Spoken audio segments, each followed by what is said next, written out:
Hey, boys and girls, this is Bo back in the house again. We're talking football. We got one of the best coaches in the country right now at University of North Alabama. It's Coach Hudspeth. How you doing, Coach? I'm doing fine. Your season is really doing well so far, man. How do you keep the kids grounded? Well, we're trying to just take it one game at a time, and most of the times when we come back and look at the film, if you really look at it real close, you can see each week that you still got a lot of work to do, a lot of room for improvement, and we make sure they know that. And so try to come back to work each Monday trying to improve and to continue to get better each week.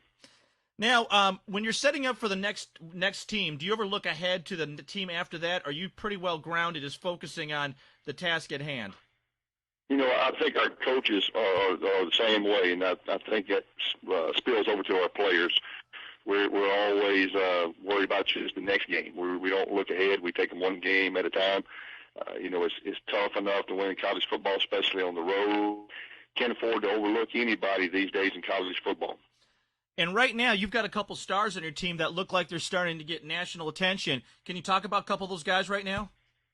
Well, we got some guys that are really playing well right now. We've got a couple of receivers, and Reggie Hubbard and Ed Gant, Jamel Campbell, and then our running back, our starting running back went down to the ACL on this past Saturday. But another guy that's been playing well, David McCant, had 258 total yards against Arkansas Tech. So he's playing good. And Bobby Brooks is playing well in the secondary. So our defense is causing turnovers, and so we're doing a lot of good things. Still a lot of things need to improve upon. Now, when you set this up for this week as far as the injury goes, how does that affect what your practice is like? We'll practice business as usual. We've got the depth, and we'll have some guys that have to step up when you have injuries. That's part of football, and so we'll have some guys that will step up, and we'll just have to keep working hard. And those guys are very capable. Now, which is your biggest rivalry in this league right now as far as on your schedule? Year to year, it always seems like our two biggest rivalry games have always been Delta State and Valdosta State. Both of those games are yet to come up, long ways down the road. So, like I said, we're just trying to get ready for Wichita Baptist. Yeah, you've got a macked out schedule so far. Definitely Valdosta and Delta, Arkansas, Baptist. You've always have heavy competition in your conference. The Gulf South Conference is tough, top to bottom, and we got a lot of good players in this league, a lot of good coaches. Everybody's prepared every week, and tough places to play on the road.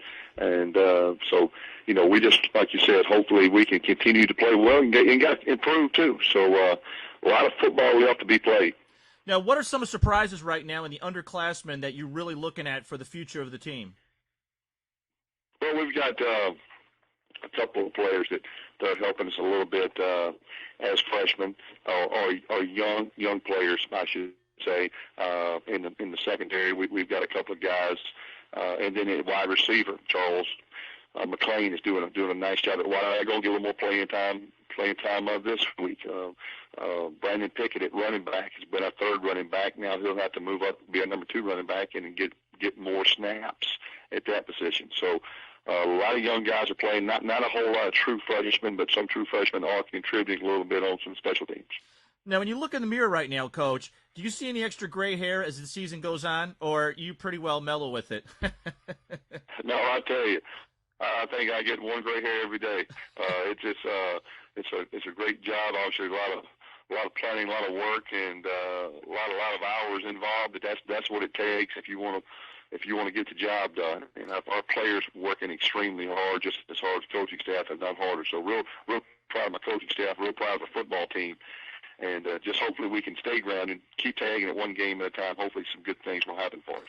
Now, on the schedule right now, we've got Arkansas Tech. That was a real nip-and-tuck game, it looks like, from the box results and from what the broadcast had. As far as the previous teams you played, which one shows really that the score doesn't really reflect how tight the competition was? Well, you know, we was a little disappointed with the Arkansas Tech game. We took it down, drove all the way down the field in the opening drive, got it down there and turned the ball over. We scored, had a touchdown call back because of a penalty. And then right after that, we had a turnover. And so we had 160 yards total offense in the first quarter.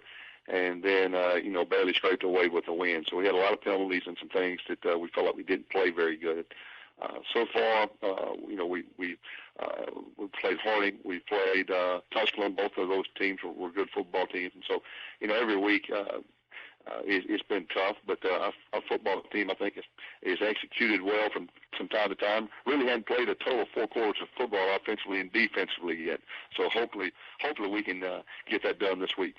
Yeah, the nice thing for the squad that you have is that when you've got a win by 43 and 58, I bet you the underclassmen are just seething to get in, and it's really probably nice that the seniors can sit out and allow some of the underclassmen to showcase themselves to the coaches. Well, we try to play as many guys as we can, and we did that in one of our first 2 ball games, and we gave up a late touchdown with our 2s and 3s in the game, and that was the only score we gave up.